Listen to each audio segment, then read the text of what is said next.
gumawa si Hapon ng favorite naming tuwing summer na hiya si Chuka. Hello, minasan konnichiwa. Tara samahan nyo kami today's mini vlog. Alas 8 ng umaga ay hatid namin si Kenshin sa school niya. Dahil mamayang tanghali pa yung pasok ni Hapon, kaya nag-decide siya na ihatid niya daw kami. Sabi ko nga kay Hapon kanina ay matulog na lang siya at ako na lang yung maghahatid kay Kenshin gamit yung bike. So ang kulit talaga nitong asawa ko. Paalis na sana kami kaso nakalimutan niya yung cellphone niya. Pagkabaw-samot nila kay Kun Auntie. Magdadalawang linggo na ata tong video na to at ngayon ko lang naisipang i-voice over. Napakadami ko pa kasing mini vlog, yung iba ay hindi ko pa na-edit. Malapit na nga kami sa school kaso si Kenshin ay naku mga auntie, tinatamad daw siyang pumasok. And fast forward, pagkatapos po ng ilang minuto, ay nakarating na rin kami dito sa school. Ayaw pa nga niyang bumaba dahil tinatamad siyang pumasok. Mana ata tong anak ko sa akin, nung bata kasi ako, ay tinatamad din akong pumasok. Kahit ayoko siyang pumasok, ay wala naman ako magagawa kasi para sa kanya din naman to. Para mabilis din siyang matuto at magkaroon ng mga kaibigan. Pagkatapos namin may hatid si Kenshin, ay pupunta muna daw kami sa bukid, sabi ni Hapon. Itignan kasi namin yung mga tanim namin mga patatas. Pagkatapos ng ilang minutong biyahe, ay nakarating na rin kami dito sa Hatake. Nakalungkot kasi yung mga tanim namin mga patatas na natira, ay kinain ulit ng mga unggoy. Wala nang natira, puro damo na lang.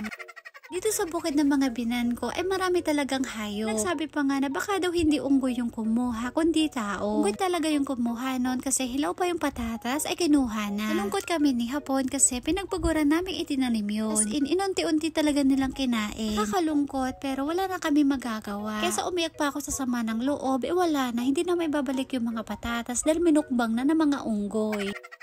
May tanim nga rin pala ako ditong gabi, buti na lang hindi pa kinakain ng mga unggoy. Sana pagbalik namin dito sa Hatake, meron pa tong mga to.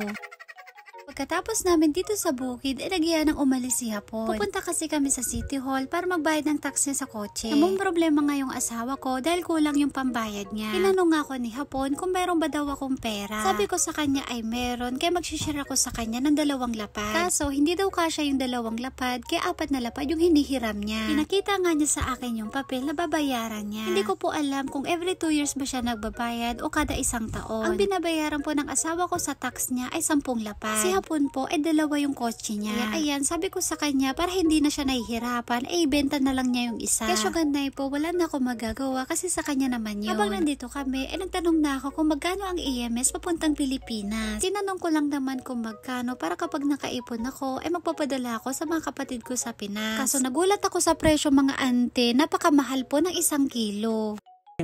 1キロです。1キロまでが3150円。900グラムだと2900円。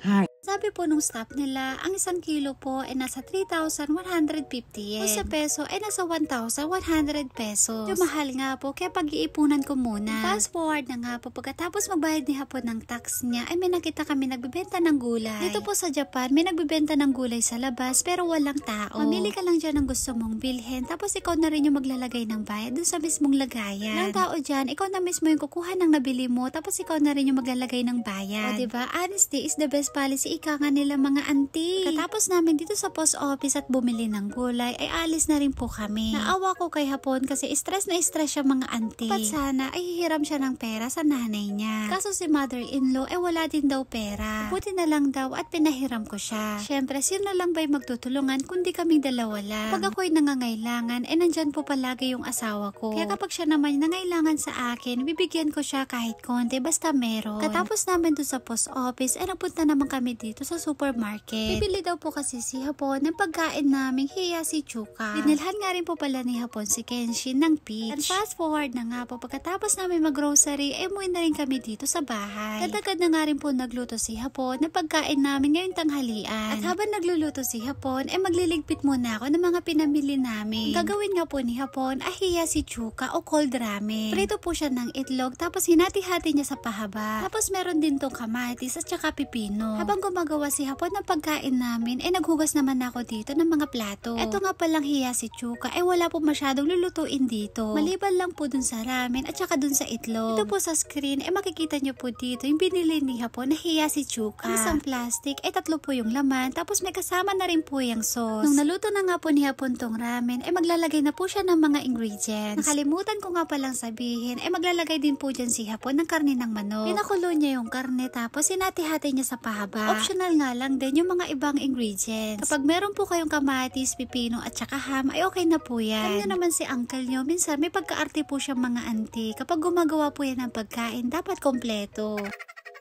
Mas masarap nga rin po pala to kapag merong mayonnaise. Dadan, eto na nga po yung ginawa ni Hapon, nahiya si Chuka.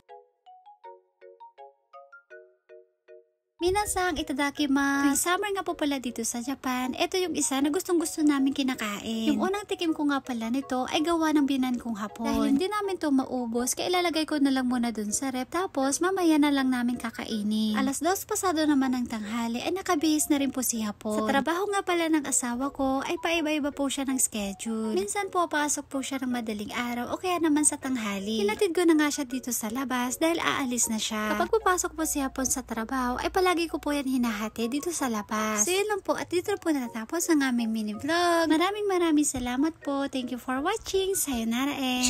Bye bye. Thank you for watching. うるさい。